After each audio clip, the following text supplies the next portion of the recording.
আসসালামু আলাইকুম। আমন্ত্রণ বাংলাদেশের সংবাদে আপনাদের সাথে আছি রুকসানা হক রেখা।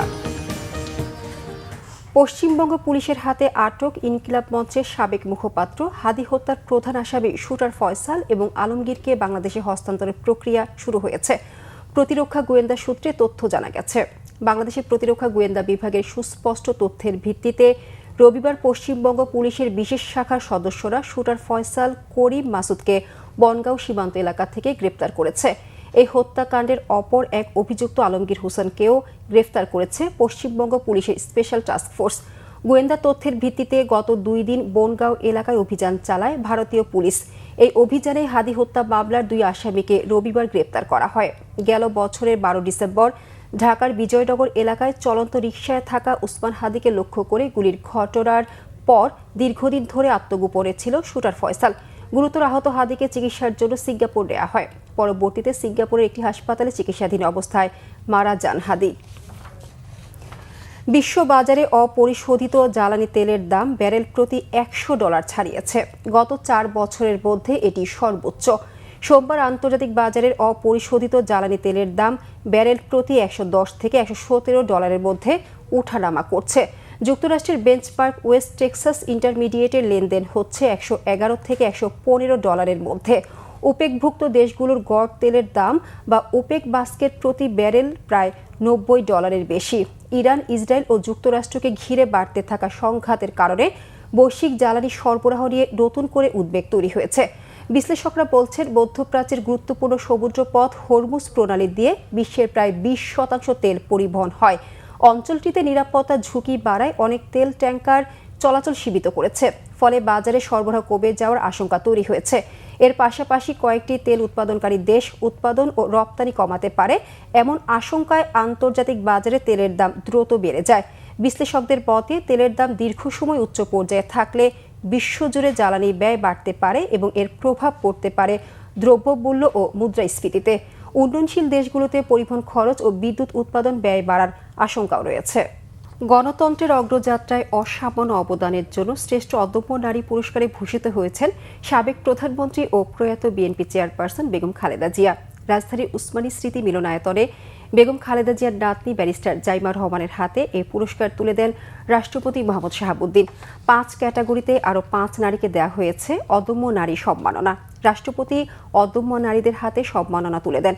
রাষ্ট্রপতি বলেন, স্বাধীনতার ঘোষক শহীদ রাষ্ট্রপতি জিয়াউর রহমান নারীর রাজনৈতিক ও অর্থনৈতিক ক্ষমতায়নের ভিত্তি স্থাপন করে গেছেন। নারী অধিকারকে শক্তিশালী ও সময়োপযোগী রূপ দেন বেগম খালেদা জিয়া। আরও জানাচ্ছেন জাহাঙ্গীর আকন্দ। বেগম খালেদা জিয়া বাংলাদেশের প্রথম নারী প্রধানমন্ত্রী। বেগম খালেদা জিয়া অন্যায় অত্যাচারের বিরুদ্ধে আর বাংলাদেশের মানুষের অধিকার আদায়ের এক আপোষহীন সংগ্রামীর নাম। মুসলিম বিশ্বের দ্বিতীয় এবং বাংলাদেশের প্রথম নারী প্রধানমন্ত্রী বেগম খালেদা জিয়া রাষ্ট্র ক্ষমতায় থেকে এবং ক্ষমতার বাইরে সবসময়ই সোচ্চার ছিলেন গণতন্ত্র, নারীর ক্ষমতায়ন, নারী শিক্ষা এবং নারীর অধিকার নিয়ে। নারী শিক্ষা বিস্তার সহ নারীর ক্ষমতায়নে রেখে গেছেন অসামান্য অবদান।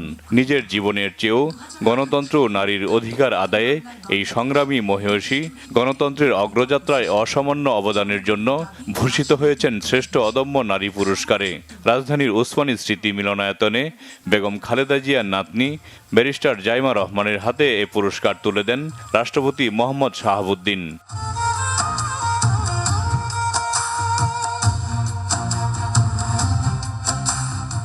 অনুষ্ঠানে বেগম খালেদা জিয়ার পুত্রবধূ ও প্রধানমন্ত্রী তারেক রহমানের স্ত্রী সমাজকর্মী ডাক্তার জুবাইদা রহমান বলেন, শত অত্যাচারেও বেগম খালেদা জিয়া অদম্য অবিচল ছিলেন। তিনি বলেন, নারী এগিয়ে গেলে জাতি এগিয়ে যায়। এমন বাংলাদেশ গড়তে হবে যেখানে নারী ও কন্যা শিশুরা নিরাপদে থাকবে। গণতন্ত্রের মা শত অত্যাচার অবিচারের ফলেও তিনি ছিলেন আপোষহীন, ধৈর্যে অবিচল। তার মন সদা কেঁদেছে দেশের নিষ্পেষিত নিপীড়িত মানুষের জন্য। তার বজ্রকণ্ঠ সদা সোচ্চার হয়েছে স্বৈরশাসনের শোষণের বিরুদ্ধে। ইনশাআল্লাহ বাংলাদেশও এমন একটি দেশ হবে যেখানে প্রতিটি নারী ও কন্যা শিশু নিরাপদ, মর্যাদাবান এবং সম্ভাবনাময় উজ্জ্বল ভবিষ্যতের অধিকারী হবে। অনুষ্ঠানে রাষ্ট্রপতি মোহাম্মদ শাহাবুদ্দিন নারীর অধিকার, ক্ষমতায়ন এবং শিক্ষা বিস্তারে স্বাধীনতার ঘোষক শহীদ রাষ্ট্রপতি জিয়াউর রহমান এবং বেগম খালেদা জিয়ার অবদানের কথা তুলে ধরেন। নারীর রাজনৈতিক ও অর্থনৈতিক ক্ষমতায়নের বিষয়টি গুরুত্ব দিয়ে স্বাধীনতার ঘোষক শহীদ রাষ্ট্রপতি জিয়াউর রহমান 1976 সালে রাষ্ট্রপতির সচিবালয়ে প্রথম নারী বিষয়ক দপ্তর প্রতিষ্ঠা করেন। পরে 1978 সালে গঠন করা হয় মহিলা বিষয়ক মন্ত্রণালয়। পরবর্তীতে বেগম খালেদা জিয়া এটিকে বর্তমান মহিলা ও শিশু বিষয়ক মন্ত্রণালয়ে রূপান্তর করেন। শহীদ রাষ্ট্রপতি জিয়াউর রহমান যে ভিত্তি স্থাপন করেছিলেন সেটিকে আরও শক্তিশালী ও সময় উপযোগী রূপ দেন দেশনেত্রী বেগম খালেদা জিয়া। নারীর অধিকার রক্ষায় ফ্যামিলি কার্ড সহ সরকারের নানা পদক্ষেপের কথা তুলে ধরেন রাষ্ট্রপতি মোহাম্মদ শাহাবুদ্দিন। অর্থনৈতিকভাবে পিছিয়ে পড়া নারীদের ক্ষমতায়নের লক্ষ্যে সরকার ফ্যামিলি কার্ড কর্মসূচি গ্রহণ করেছে। আগামী 10ই মার্চ থেকে এই যুগান্তকারী কর্মসূচি শুরু হচ্ছে জেনে আমি খুবই আনন্দিত।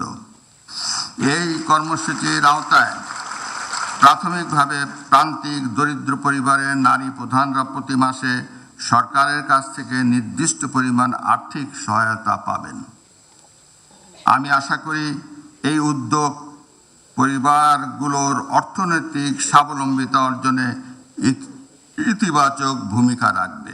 এবছর 8টি বিভাগে 38 জন নারীকে বিভিন্ন ক্ষেত্রে অবদানের জন্য দেয়া হয় অদম্য নারী পুরস্কার। অশেষ ধন্যবাদ। বাংলাদেশ জিন্দাবাদ। জাহাঙ্গীর আকন্দ, বাংলা ভিশন, ঢাকা। গুম খুনের জন্য অনুশোচনার বদলে শেখ হাসিনার বিদেশে বসে দেশকে ক্রমাগত অস্থিতিশীল করার চেষ্টাকে ফৌজদারি অপরাধ বলেছেন বিএনপি মহাসচিব ও স্থানীয় সরকার মন্ত্রী মির্জা ফখরুল ইসলাম আলমগীর। বলেন, গুমের শিকার পরিবারগুলোকে সরকারের তরফে ভাতা দেয়া জরুরি। জানান, এ ব্যাপারে প্রধানমন্ত্রীকে চিঠি লিখবেন তিনি। আহমেদ সরওয়ারের রিপোর্ট। আন্তর্জাতিক নারী দিবস উপলক্ষে মায়ের ডাক চলচ্চিত্রের উদ্বোধনী অনুষ্ঠানের আয়োজন করা হয় বাংলাদেশ ফিল্ম আর্কাইভ মিলনায়তনে। উদ্বোধন করে বিএনপি মহাসচিব এবং স্থানীয় সরকার মন্ত্রী মির্জা ফখরুল ইসলাম আলমগীর বলেন, পুরো সংগ্রামে মায়ের ডাকের সাহসীরা তাকে অনুপ্রেরণা দিয়েছেন, তাই তিনি সবসময় তাদের স্মরণ করেন। তিনি জানেন কিভাবে তারা এককভাবে লড়াইটা করেছেন। আমরা বিভিন্ন জায়গায় বিভিন্ন ভাতা দিচ্ছি, অথচ এই পরিবারগুলোকে তাদের সন্তানগুলোকে মানুষ করবার জন্যে, বেঁচে থাকবার জন্যে, ভালোভাবে একটু জীবনযাপন করবার জন্যে আমরা এখন পর্যন্ত কিন্তু কোনো উদ্যোগ গ্রহণ করিনি। আমি মাননীয় প্রধানমন্ত্রীর কাছে একটা চিঠি লিখব যে আমাদের এই পরিবারগুলোকে সরকারের তরফ থেকে ভাতা দেওয়াটা অত্যন্ত জরুরি। তাদের ভবিষ্যৎ, এটা তাদের প্রাপ্য। আজকে আমরা নির্বাচন করেছি, কেউ মন্ত্রী হয়েছি, কেউ এমপি হয়েছি, কেউ বড় বড় চাকরি করছি, আমাদের সচিব মহোদয় এখানে আছেন, সবাই আমরা ছবি তৈরি করছি, কিন্তু যারা এর জন্যে চলে গেছে তারা কিন্তু তাদের সন্তানরা একটা অনিশ্চিত ভবিষ্যতের মধ্যে পড়ে আছে। অন্তত এইটুকু বোধহয় আমরা করতে পারি যে তাদের ভবিষ্যৎটাকে একটু সুন্দর করার চেষ্টা করতে পারি, তাহলেই আমাদের সরকারে আসাটা সার্থক হবে, তা না হলে হবে না বলে মনে করি। গুম খুন নিয়ে বিগত সরকার প্রধানের কোনো ধরনের অনুশোচনা না থাকার সমালোচনা করেন মির্জা ফখরুল। সবচেয়ে খারাপ লাগে কোথায় জানেন? যে আজকে সেই ফ্যাসিস্ট মহিলা বিদেশে বসে এতটুকু অনুশোচনা নেই, এই সমানই বাংলাদেশকে আরো অস্থিতিশীল করার চেষ্টা করছেন, যেটাকে আমি মনে করি যে একটা ক্রিমিনাল অফেন্স, যেটা মানবতার বিরুদ্ধে একটা অফেন্স। অনুষ্ঠানে তথ্য প্রতিমন্ত্রী ইয়াসের খান চৌধুরী বলেন, বাংলাদেশের ইতিহাসে আর যেন কোনো গুমের ঘটনা না ঘটে। আমরা সেই হত্যার রক্তাক্ত বাংলাদেশের রাজনীতি এবং পরিবেশ আর দেখতে চাই না। আহমেদ সরওয়ার, বাংলা ভিশন, ঢাকা। এই ছিল এখনকার মতো। পরের সংবাদ বেলা 12টায় দেখার আমন্ত্রণ রইল। এছাড়া বাংলা ভিশন সংবাদ ও সংবাদ সংশ্লিষ্ট অনুষ্ঠান দেখতে ভিজিট করুন www.wvnews24.com ও facebook.com/banglavishnnews। সাবস্ক্রাইব করুন youtube.com/banglavishnnews। ধন্যবাদ সবাইকে।